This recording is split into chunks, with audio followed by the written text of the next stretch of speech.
Okay, good morning mga bossing. So, update tayo ngayon sa setup natin kay BTC. So, kung titignan nyo, bumalik ulit yung price below dun sa demand natin. So, yung demand natin na 113,024.4.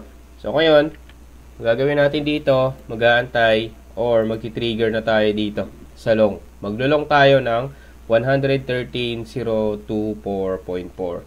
So, ito yung gagawin natin. Ngayon, once na hindi makuha yan, kasi kung titignan nyo, nag-a-approach, bumabalik pababa. Once na hindi makuha yan, basagin niya tong demand. So, ang next target niyan is ito. Either, ito yung nakita natin dito. Either, ito yung kunin niya. Yan. Yung ano na yan, demand na yan, or itong nasa baba sa 1 day time frame. So yan, either itong demand na to sa baba na 109 to 107. So medyo malalim, pero kung i-reject niya yan, possible bumalik yan yung price pataas. Kaya ang gagawin natin dito, magti-trigger tayo dito sa maglulong tayo dito sa 113,024. So, maglong tayo dyan, mag-trigger tayo. Trigger natin. So, mababang leverage lang. So, 25. Nasa BTC naman tayo. So, 25. Confirm natin. Tapos, mag-ano tayo, ti-trigger. So, trigger price natin, 113,024.4. So, cost natin, ano lang, $20 lang. Tapos, ang stop loss natin is below, so 111. So, stop loss natin is 111,372 point. 111,691.6. So, maglulong tayo dito. So, market. Okay na. 25 lang times 25 para medyo malalim. So, $20.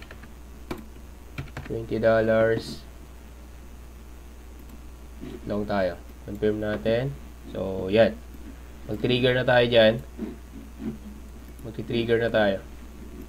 So, ngayon, babalikan natin ito mamaya kung ano yung mangyayari dito. So, ngayon, paano kapag binasag? Pag binasag niya itong demand. Ngayon, ang gagawin natin dito, pag binasag yung demand, same pa din. Antayin pa rin natin yung rejection dito sa demand, pangalawang demand, tsaka itong 1 day time frame na demand. So, check natin kung ano yung kukunin niya dyan. So, ayun lang, mababang margin. 25 leverage. So, check natin mamaya to. Balikan natin. So, mag-practice na tayo ng real trade na. So, ngayon, ang TP natin dyan, TP1 natin is ito. Same pa din.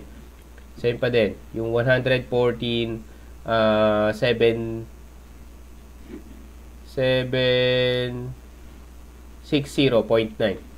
So, check natin yan mamaya.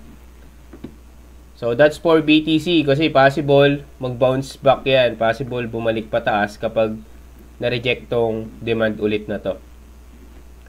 So, parang nag-retest lang kasi siya dito. Nag-retest dito ulit. Tapos bumaba. So, ngayon, titignan natin kung magdedire-diretso yung momentum pataas. So, possible bumalik dito sa supply. Supply dito sa taas. So, ngayon, kung babasagin niya yan, ito yung possible na kunin niya. Itong supply dito sa taas. So, check natin kung ano yung magiging successful ba tong natin, itong trade natin. So, after the practice, di ba? So, in-execute natin yung yung tawag nito, natin, practice natin. So, ngayon, maglalag tayo dito sa trading journal natin. So, maglalag ako, 22, anong araw ngayon? Friday. Tapos, BTC. So, maglulong tayo dito times 25. Ang margin natin is 20. Tapos, ang entry price natin, 113,024.4. So, reason natin for entry. So, rejection on demand. So, yan yung ano natin. Tapos, ang stop loss natin. So, check natin mamaya kung ano yung stop loss natin. Tapos, yung TP natin, ang unang initial ko dito is 20%. Tapos, ang entry, exit, depende. After the trade ko siya ilalagay. After the trade. So, yun. After the trade, lagay ko yung exit price, reason for exit, tapos kung panalo ba or talo. Tapos, dito natin lalagay yung profit natin. So, tulad yan. So, ito yung mga remarks natin or lesson learned. So, kung titignan nyo, nakalagay dito, yan. Entry with no confirmation. So, ibig sabihin, lagi natin na makikita yan, na entry with no confirmation. Katulad naman nito, not take 20% profit. So, ibig sabihin, umangat siya until 30%. So, di ba, ang rules natin lagi, kapag umangat nung 30%, maglalagay na tayo nung, or iangat na natin yung stop loss natin sa 20%. Tapos, ito naman, early set up, stop loss, early set nung stop loss. So, ibig sabihin, umangat siya ng 40%, naglagay ako ng 30% stop loss. So, ito, reason for exit, hit yung 30% stop loss. So, ibig sabihin, dapat pala, nag-stay lang ako dun sa 20%. So, ayun yung mga lesson learned natin dito. Kaya, ang first initial kasi natin, di ba, stop TP1, so 20%. So, yun yung ano natin, yung, ano na yun, kumbaga, okay ka na dun.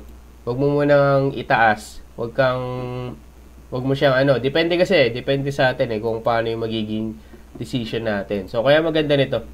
Tapos ito, kaya katulad yan, hit stop loss, reason, late entry. So, ibig sabihin, kapag late ka na, antayin mo na lang. Antayin mo bumalik dun sa entry.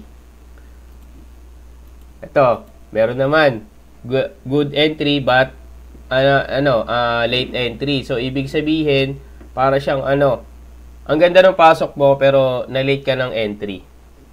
So, ibig sabihin, panalo ka dito, na-hit yung 20%, umakyat ng 20% yung stop loss. So, nag 30% yung ROI, tapos ko ng stop loss ng 20%. So, ito, bumaba pa siya ulit. Na-hit yung, after ma-hit yung stop loss sa 20%, so, bumaba siya dire-diretso. So, yun. Lalag lang natin dito. Tapos, review lang natin weekly. So, magandang practice siya. So, ngayon, tignan natin mamaya kung magkakaroon ng trigger dito kay BTC. So, ito, kung makikita nyo, nag-entry tayo dito kay Appy 3. So, mamaya tignan natin yan. So, punta muna tayo kay ETH. So, ito kagabi, nagda-doubt kasi ako, kaya hindi ako nag-entry. So, medyo maganda rin naman yon yung mga ganon. Mag-short sana ako dito. Kasi umangat siya dito, di ba? Nag-angat siya dito, umangat nung nasa supply zone natin siya. So, ngayon, sabi ko, possible ata mag-short ako. So, dito yun ito yung part na yan. Yan. So, ngayon, hindi ako dyan. Hindi ako nag-entry. Nagantay lang ako. Sabi ko, baka mamaya may retest. So, kung mag-retest yan dito, doon tayo mag-entry. Pero kung dire-diretso bababa yan dito sa demand, so, dito rin tayo mag-entry sa demand. So, mag-lolong tayo dito sa demand. Kapag bumaba. Pero kung sumabay sana tayo dito, yan, 4.3. So, currently, market is 4.225. So, maganda rin sana. Pero, that's okay. Pag nagda-doubt ka, huwag kang papasok. Pag may doubt ka, huwag kang papasok. Nagdadalawang isip ka, huwag kang papasok. So, antayin mo lang. So, that's the rule. So, dapat meron kang rule, meron kang plan na ginagawa. So, katulad yan, ang plan natin, kapag nag-retest dito, papasok tayo. Kapag nag-retest dito sa supply.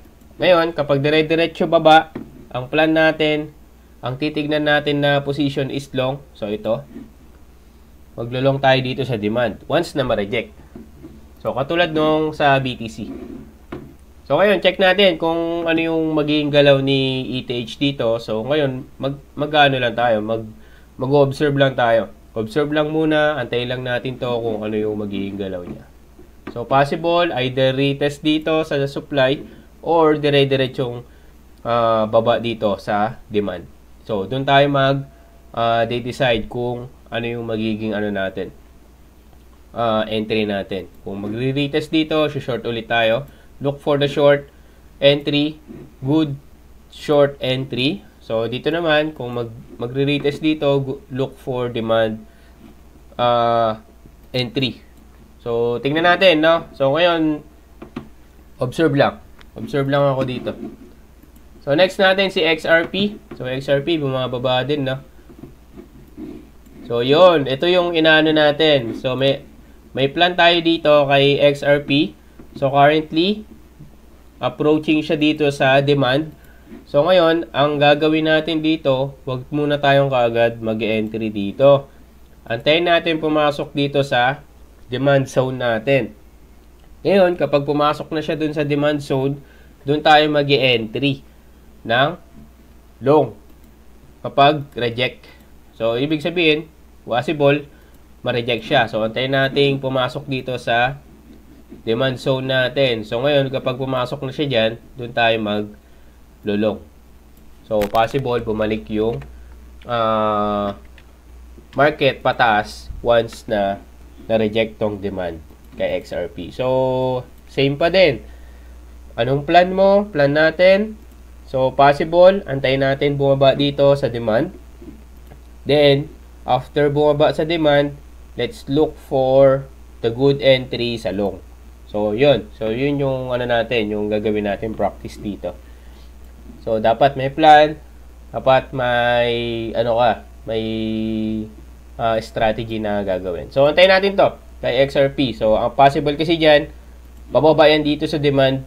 Then, once na bumaba sa demand, possible, either pasagin yung demand or i-reject. Kaya, sinasabi ko, antayin yung pumasok dun sa demand zone bago pumasok. So, bago ko tayo mag-trigger ng entry. Parang ganun kay, kay BTC. So, same scenario for ETH. Mag-aantay lang tayo. Antayin natin to bago tayo pumasok. So, next natin is Solana. For Solana, so, 180. So, same lang din, no? Same lang din. Kung katulad dito, yung setup natin dito, meron tayong,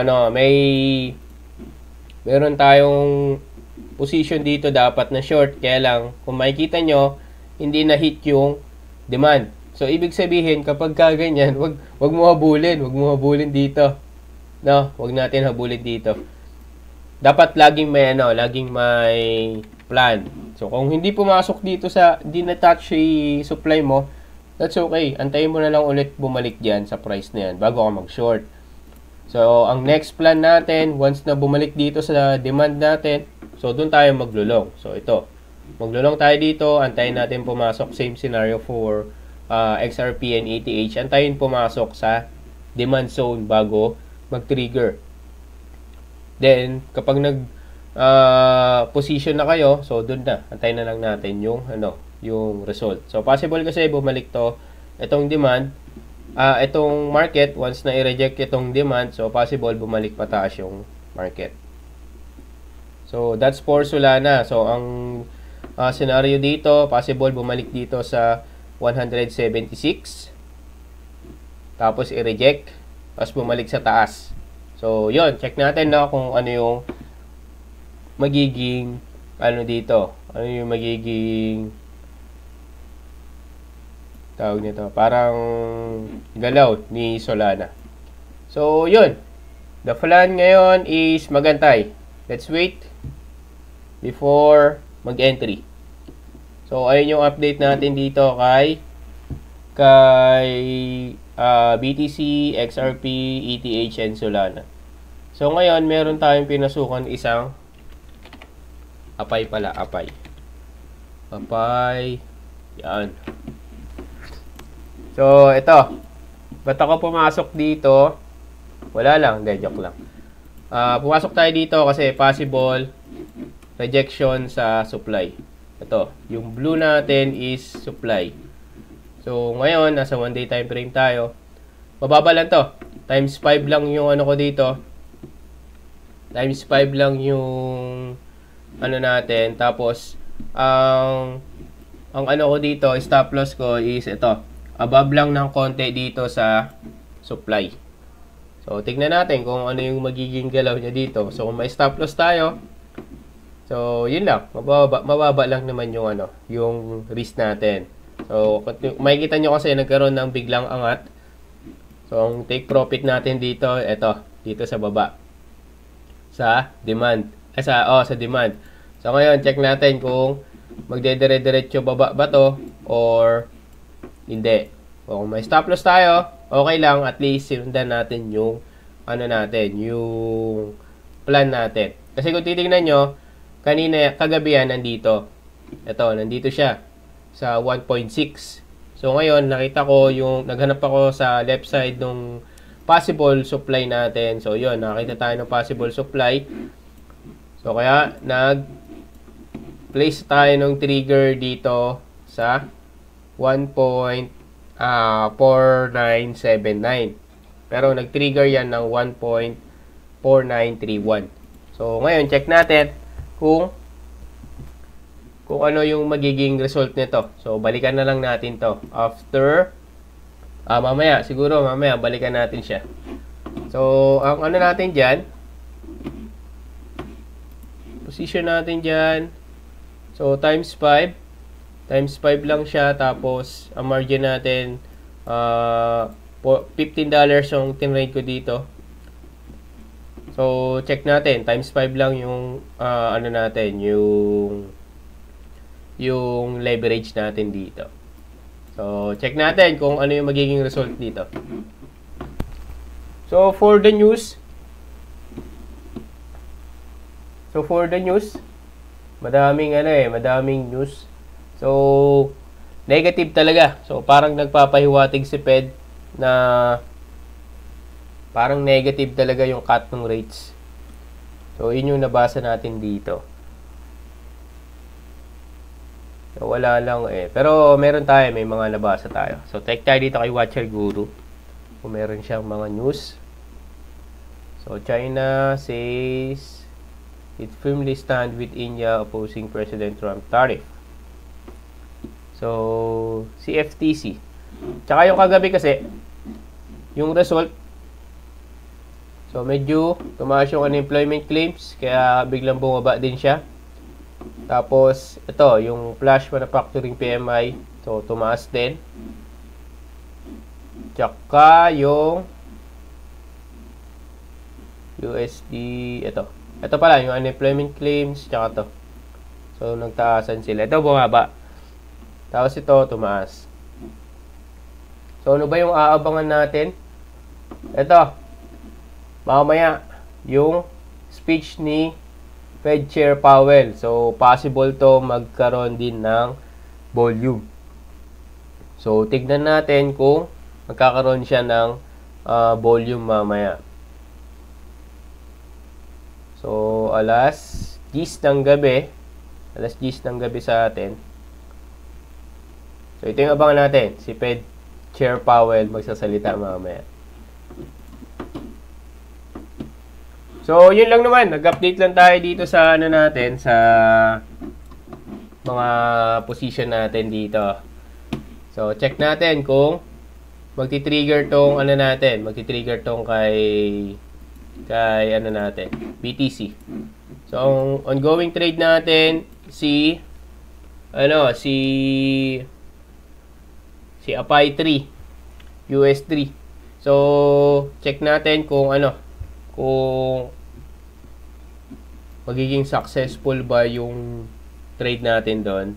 So, ito, kung magkano si BTC, kung babalik pataas, so $20 lang, tapos times 25.